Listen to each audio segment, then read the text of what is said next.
Assalamualaikum warahmatullahi wabarakatuh. Alhamdulillahilladzi hadana li hadza wa ma kunna linahtadiya laula an hadanallah. Asyhadu an la ilaha illallah wahdahu la syarikalah wa asyhadu anna Muhammadan abduhu wa rasuluh. Allah Ta'ala berfirman, wa anna hadza sirati mustaqima fattabi'uhu wa la tattabi'us subul fatafarraqu bikum an sabilihi dzalikum wassaqum bihi la'allakum tattaqun. Inilah jalanku, jalan yang lurus. Hendaklah kamu ikut jalanku ini, jangan ikut jalan-jalan yang lain, kerana mengikut jalan yang lain mencerai-beraikan kamu dari jalanku. Mengurusi majlis yang dikasihi Dr. Syamsul Anwar Nasarah, Kepala Menteri Dalam Negeri, Haji Ruby Haji Ubi, Ketua Setiausaha Kementerian, hos himpunan kita kali ini Jabatan Immigration, Dato' PP Dato' Ruslin, Timbalan Ketua Setiausaha,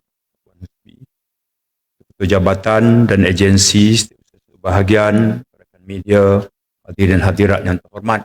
Alhamdulillah bersyukur pada kesempatan himpunan bulanan Oktober ini kita dapat berhimpun sama.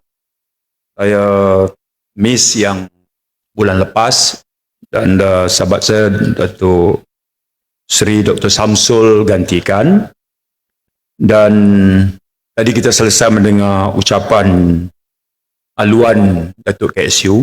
Walaupun dia mula tu dia kata suara tak apa elok, suara serak, tapi towards the end tu suara jadi bersih balik lah. Suara serak awal-awal tu ada sebab dia, sebab ayat dia tergantung. Suara serak sikit dia kata baru balik pada Johor 2 hari. Apa kaitan Johor dengan suara serak? Jawapan dia adalah kerana lepas mesyuarat semalam, dia pergi makan asam pedas tak ajak saya. Itu punca lah. Itu punca dia. Yang tu tak bagi tahu. Ya, lebih kejam dia cuma hantar gambar je. Masa tu saya di Istana Negara mengiringi Perdana Menteri Thailand Srettha Thavisin dalam lawatan dia. Tengok gambar lah kita. Baik. Baik, hadirin yang saya hormati sekalian. Apa berlaku sejak beberapa bulan kebelakangan ini yang saya dan sahabat saya Dr. Syamsul Anwar Nasarah lalui? Baik. Yang pertama, semalam menemani Perdana Menteri mesyuarat 2 hala Malaysia-Thailand. Antara banyak perkara yang dibincang terkait kita cuma satu, iaitu dari hal keselamatan sempadan. Itu wilayah kita, wilayah tugas kita, keselamatan sempadan. Perdana Menteri Thailand dan Perdana Menteri Dr. Sri Anwar, harapan mereka adalah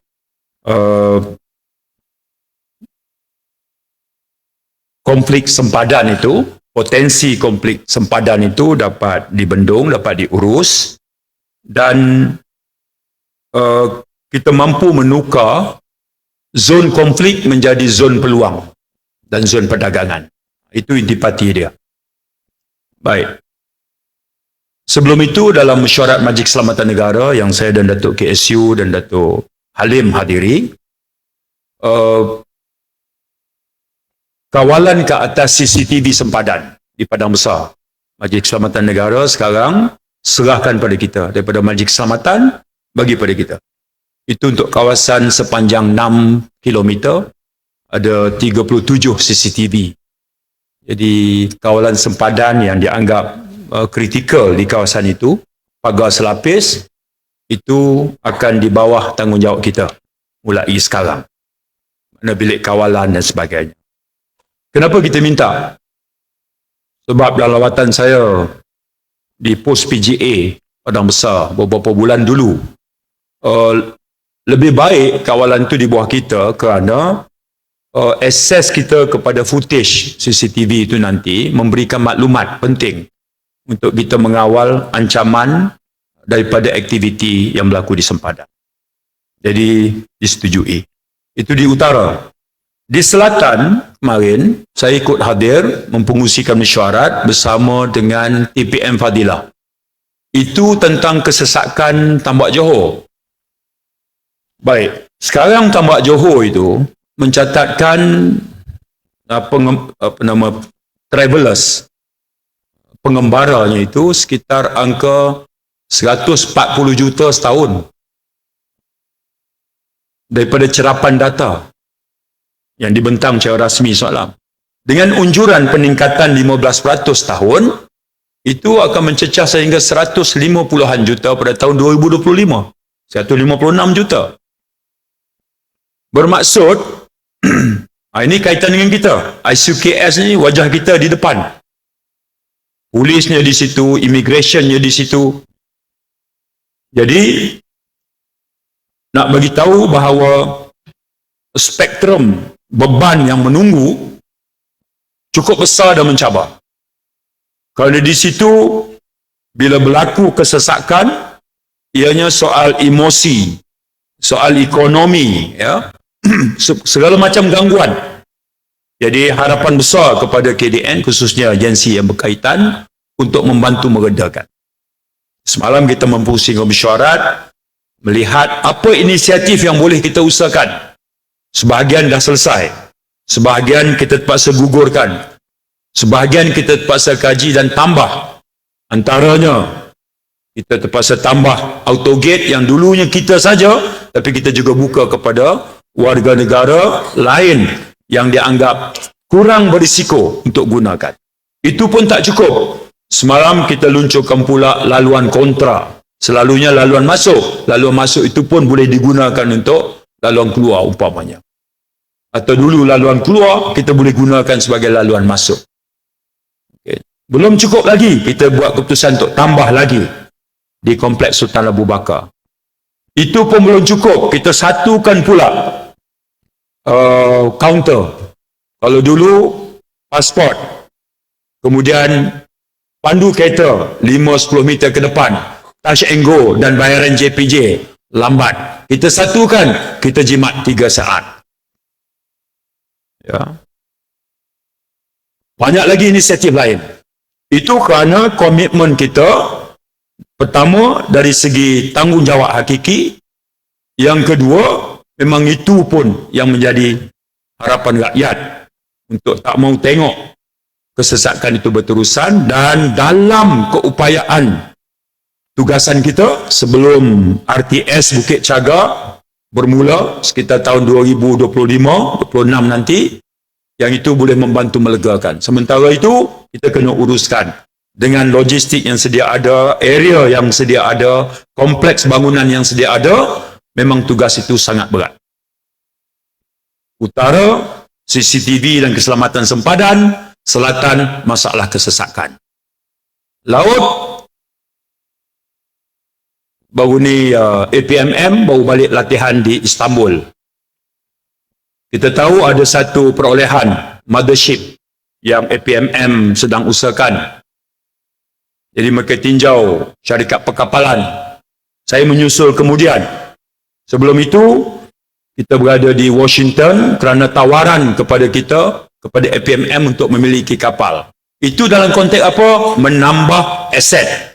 Supaya APMM meningkatkan keupayaan mengawal hampir 600,000 kilometer persegi kawasan sempadan maritime. Besar. Ya? Tanggungjawab itu.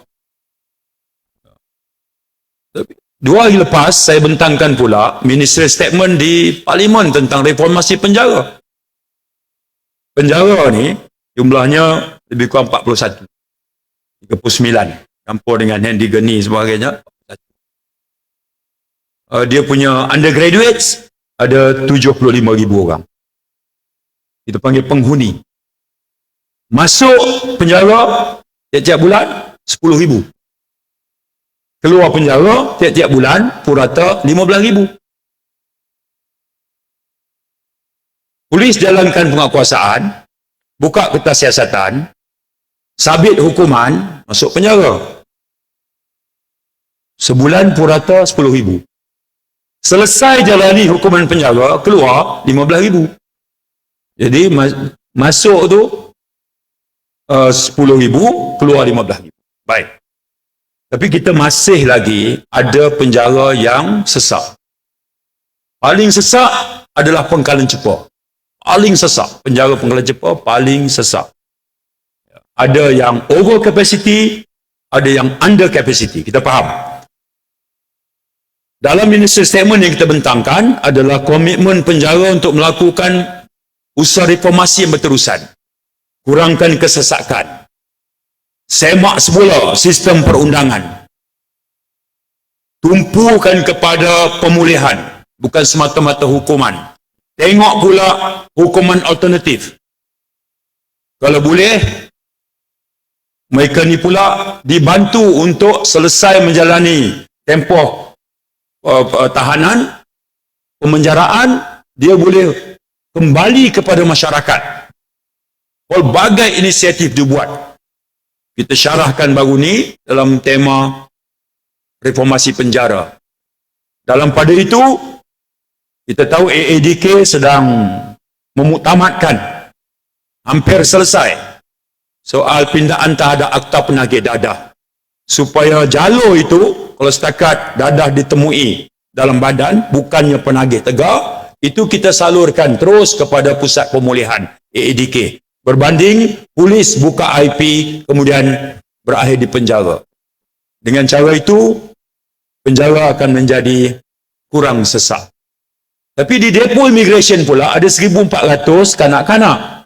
Dan kita tahu tempat kanak-kanak itu atas apa sebab pun mereka berada di dalam, penguatkuasaan oleh operasi penguatkuasaan oleh agensi kita.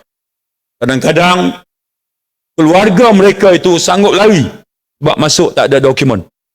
Anak tinggal. Kita terpaksa ambil. Kadang-kadang masa diserbu itu, wanita ini baby dalam kandungan. Jadi terpaksa kita membidani kelahiran. Jadi mereka menjadi penghuni. Kita kata sebagai sebuah pemerintah yang lebih kena ada sifat ihsan, kita usahakan jalan keluar. Jadi mapunya, immigrationnya, relanya, ambil dari usaha itu, dinilai beberapa minggu lepas, kita mulakan penubuhan Baitul Mahabbah. KSU bukan Darul, Baitul Rumah, Darul Negeri. Baitul. Rumah Baitul Mahabbah. Mahabbah maksudnya apa, Hanzul? Mahabbah. Tanya mau di belakang, dia mengaji tak Mahmud. Mahabbah. Mahabbah. Kasih sayang lah. Kita tempatkan kanak-kanak ni keluar. Jadi, kita fikir inisiatif biasa je. Baru ni saya ditemani Dr. Ghaffar dan Tan Sri IGP, lawatan kerja kami ke Amerika, United Nations, UNHCR, UNICEF, Suruhanjaya Kanak-Kanak di sana. Soalan yang mereka tanya kita, oh ini inisiatif yang sangat bagus. Masuk radar dia. Kita buat bukan nak masuk radar dia aja. Kita buat memang kita kena buat. Jadi, bila MOF kata, KDN nak mohon bajet ni, esok bentang ni, tolong letak urutan keutamaan. Jadi KDN, kita ada 15 perkara. Perkara nombor 1 yang kita letak, ialah kita bagi tahu MOF, bajet besok tolong masukkan, kita nak buka lebih banyak Baitul Mahabbah, sebab kita nak keluar kanak-kanak, baby yang baru lahir setengah tu, yang umur setahun 2, keluarkan. Kita harap, kalau bajet itu sampai, kita nak buka lagi 4. Masing-masing 1 Sabah, 1 Sarawak dan 1 lagi di Semenanjung. Ini yang kita nak laksanakan dalam pipeline kita. Baik. Utara sempadan CCTV, selatan kesesakan, maritime saya dah sentuh, kesesakan penjara, sebahagian ikhtiar reformasi, Akta Penagih Dadah AADK, rela, baru ni saya panggil pengarah dia, Yaya. Sekarang, kawalan sempadan, rela terlibat. Kawasan larangan, tempat larangan, rela terlibat. Semalam, masa mesyuarat kesesakan, Tambak Johor, ada permintaan. KPPA kata, bahagian pengambilan, JPA ke? SPA. Dia kata, kalau minta nak tambah lagi staff, payah sikit. Dia suruh buat cara hybrid. Maknanya dia syorkan awalan pintu masuk sana, rela juga harus terlibat secara lebih nyata, lebih terang, omnipresentnya. Terutama untuk atasi penyakit jam queue ni, potong queue, inbound. Itu menyebabkan kesesakan teruk, terutama pada hujung minggu. Jadi, rela semakin berlaku anjakan dari segi tugas hakiki selama ini. Jadi, saya beritahu dengan Yaya, dengan keupayaan 50-an, 60-an ribu staf yang sedia, jadi penyusunan guna tenaga itu harus lebih besar. Baru-baru ini bahagian perolehan berjumpa saya di pejabat, memberi taklimat berbagai perkara. Kemudian sebelum mereka keluar daripada bilik, mereka tanya Datuk, untuk perbelanjaan akan datang. Visi Datuk, hala tuju Datuk, ke mana? Bagus, saya tak juga soalan tu. Saya ditanya oleh bahagian perolehan. Okey. Berita orang politik, tak tunjuk panik lah kan, tunjuk yakin lah. Kita sandarkan dulu. Saya kata begini, panduan saya nak set hala tuju KDN dari segi formula perbelanjaan, dasar perbelanjaan, saya akan pandukan kepada keputusan Kabinet dan Perdana Menteri. Kita tengok Perdana Menteri. Apa dia cakap? Sekolah daif, klinik daif. Dia sebut benda-benda gitu aja.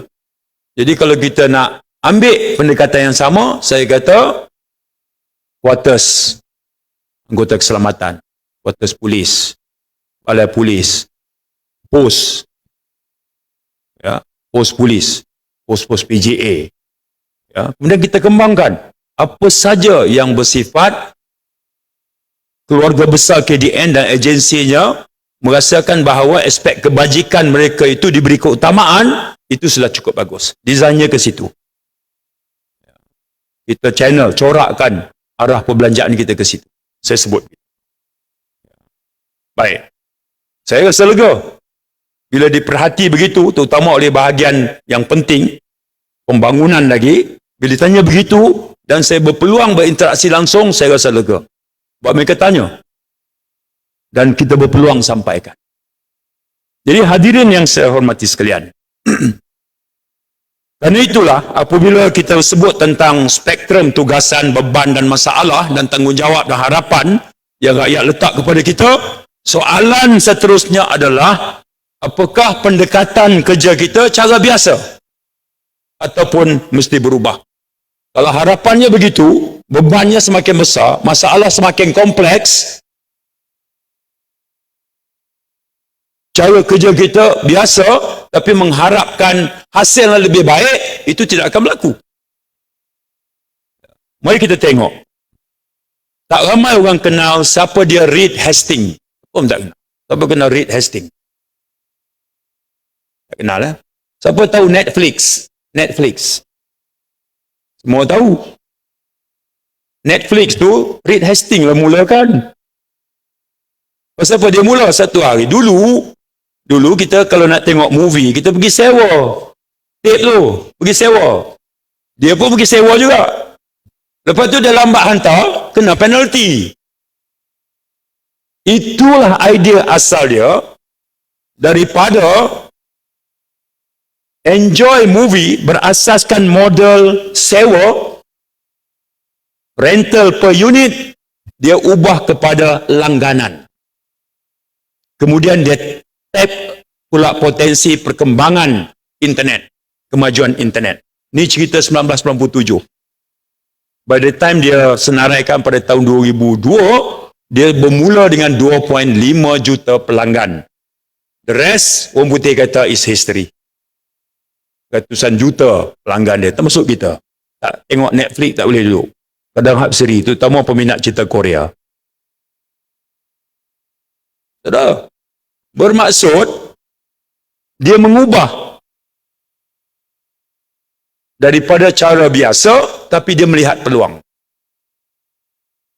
Profesor Yunus, Grameen Bank, macam tu juga. Terbit daripada rasa kecewa dia, institusi bank Lihat nak bagi pinjaman kepada peminjam kecil, orang kecil. Tak ada dalam kamus bank nak bagi pinjam kepada orang biasa yang nak meniaga kecil-kecilan. Yang dijaga oleh institusi bank, saudagar besar. Dia mulakan Grameen Bank bagi pinjaman kepada orang kecil. Ternyata rekod bayar balik jauh lebih baik daripada sebahagian syarikat besar yang culas bayar pinjaman bank. Jadi dia melakukan sesuatu yang di luar daripada kebiasaan. Bahkan dia mencabar sistem. Di negara kita, mungkin contohnya adalah pengasas AirAsia yang mengambil alih Tune Air dengan harga RM1. Ya. Dan apa yang dia tak lalui? Ya, SARS, demonstrasi, baju merah, baju kuning, segala macam dia kata.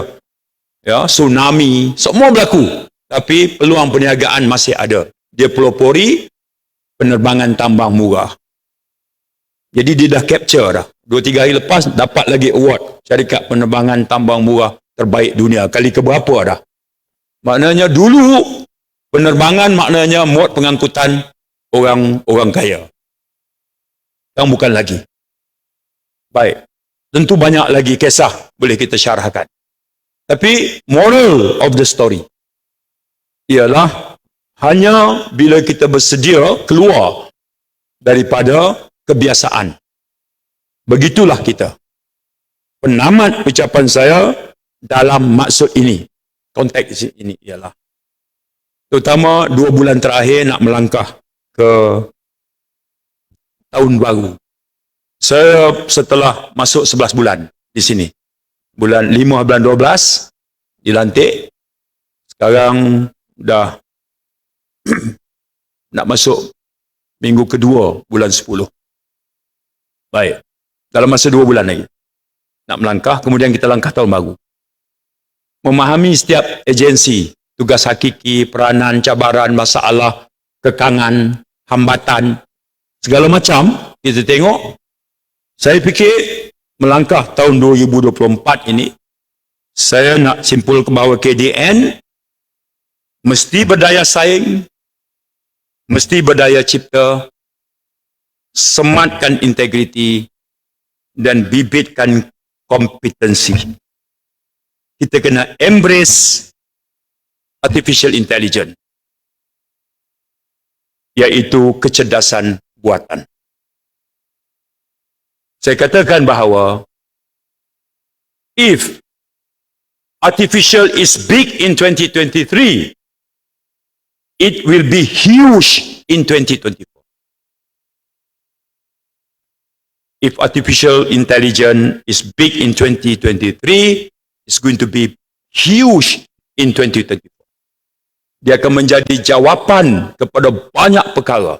Kesesakan, sempadan, ya, keselamatan, dan sebagainya. Kenapa saya sebut begini? Mari saya kait.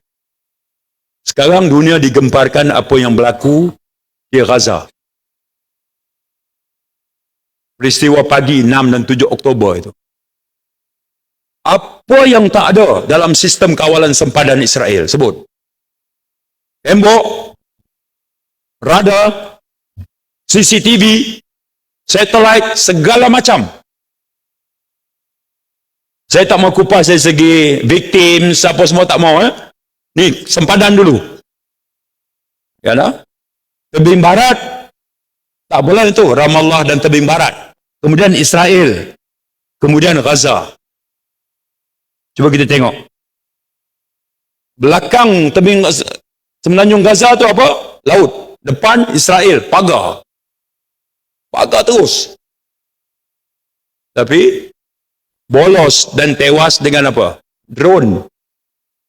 Drone itu bawa bom, musnahkan satelit. Menara yang meletakkan radar. Kemudian paraglider masuk. Lepas tu barulah pasukan dia. Kemudian dia runtuhkan pagar. Ya. Jom kita tengok. Dalam konteks kawalan sempadan, walau macam mana sophisticated pun dia susun, tapi kalau satu kelompok tu ditekan, ditindas, diasak sampai tak ada lagi peluang untuk bernyawa, cara mereka respon begitu. Tapi jauh lebih penting pengajaran pada kita adalah kita ni dalam skala kita KDN ialah kita akan atau sedang bangunkan National Border Control System. Okay. Kita sebagai lead agency juga ambil pengajaran daripada sini, bermaksud debat yang panas sekarang berlaku di Israel adalah macam mana intelijen gagal mengesan serangan. Walaupun diberitahu 3 hari sebelum itu, Egypt dah bagi tahu dah akan ada serangan. Kenapa tak ambil tindakan? Begitulah debat sekarang ni sedang berlaku.